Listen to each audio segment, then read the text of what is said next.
guess at the Advocacy Center here, we try to give a voice to people in the community. Sometimes it's hard. When one family has something going on, sometimes they feel isolated. They have no idea that there are hundreds of other families across the county who are going through the same thing. So we're sort of a central place where people can come to with any issue they have with a loved one with a disability. And we help provide them with a voice, either through our voice or help them feel empowered to use their own voice. I'm 19 years old and I have autism and ADHD. My dream is to live in Australia with a group of my Skype friends who share the same goal, travel to tour Japan, and to cook for a living. I have worked in the community and felt that my supervisors were untrained to work with people with disabilities such as me. I currently work at a learning center for young adults called Step Up, which feels like a much more supportive and friendly environment. I want people to learn from my experience here. I want better training for people in the community so that kids, teens, and adults like me are treated with the respect that they deserve. I am 24 years old and I have 5 functioning autism and Tourette's. There is no public transportation near my home in Lovettsville, which means that I have to rely on family, friends, and co-workers to make sure I can get to my job, community events, and even doctor's appointments. I am able to take paratransit to work 4 days each week, but the bus has to stop and pick other people up sometimes. So sometimes I get to work at 8:15, other days it could be by 8:45, some days it could be not until 9 o'clock. My employees at Paxton Campus are flexible with my hours, but these inconsistencies could cost me my job in the community. I'm in my mid-30s and have lived most of my life in Northern Virginia between Fairfax and Loudoun County. One of the biggest challenges I have faced in the last 20 years is becoming an independent adult. I graduated high school, attended a few years of Nova Community College, and joined the workforce while living in the town of Herndon. I did experience the freedom of mobility on public transit and even worked a summer internship in DC, traveling on Fairfax Connector buses and Metro Rail. I panicked when my parents made plans to move to Hamilton. Ideally, Leesburg is the closest town to have most accessibility. The reality is that a person's income is the determining factor as to where they can or cannot live. The center hub of Leesburg is just out of the question with my income. My name is Corey Stephen Wiseman. I am a couple of months away from turning 28 years old, and I have resided in Loudoun County for nearly the past 20 years. I am a proud graduate of the George Mason University class of 2013 with a bachelor's degree in history, which was my major. In addition, due to my disability, sometimes I would need clarification of instructions regarding a specific task in order to get such assignments done as timely and correctly as possible. A waiver can also assist in finding a job coach. Both public transit and waiver care have helped me take further steps in the goal of an independent life so that I can have a life like any of yours. I come with my own chair, called a wheelchair.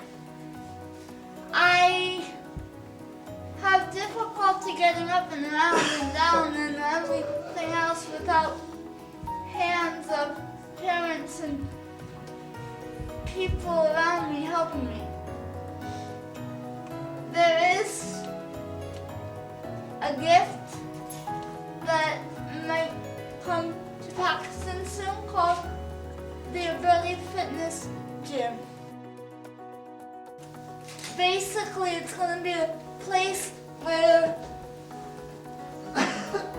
people with physical disabilities who probably would not be able to, would not have the strength to get into the equipment that you guys get into when you go to the gym. It's gonna have special equipment that we can get into too. People like my fellow panelists up here really want to live a life like yours.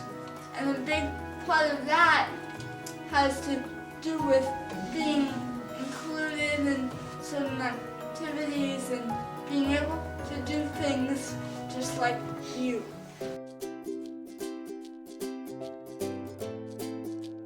I thought the program was empowering. I saw wonderful young people talk about what they need and tell their own story and want everyone to understand who they were and that they may be different, but they have a story to tell and they have desires and hopes and needs and wants. And we are not the society that we can be if we cannot hear the needs of the people that spoke tonight. It was an astonishingly powerful, insightful, educational program. I think the program was absolutely fantastic, and it was a real eye-opener for some of those that are in our community that do need services. And I think this was fantastic for them to be able to speak about what it is that their needs are. And so I'm just very happy that I was able to be a part of it. But I think that having the speakers come and talk about their personal story really helped drive home the point to the people that were present and that needed to hear what they had to say. I was glad to have the opportunity to actually see the personal side of some of the people that shared their testimonies. Wonderful people, and obviously they have their own unique challenges, but I think what was common to each of them is that they want to lead a life much like the lives that we lead, where they can function and just go about the ordinary things of life in a way that allows them to meet the challenges that they see. So great opportunity to see a personal side of a great organization and the people that are really doing some great work here. I thought it was terrific and moving and thought-provoking and inspirational. My son is a 14-year-old on the autism spectrum, and he's a baker, and we have a nonprofit bakery aimed at employing young adults of all abilities, and tonight just reinforced and reinvigorated my need and our need as a community to come together and provide employment opportunities and an inclusive environment for these young adults that are so important to this community. I'm very familiar with disability issues, but just the presentation just brings to light a lot of things that we don't often think about, and it makes it so personal. It was just very touching, very relevant, and I hope it impacted people in a way that they can get involved. I think the biggest benefit is really for the self-advocates who went with us to know that their story matters and their lawmakers are listening to them and they vote, and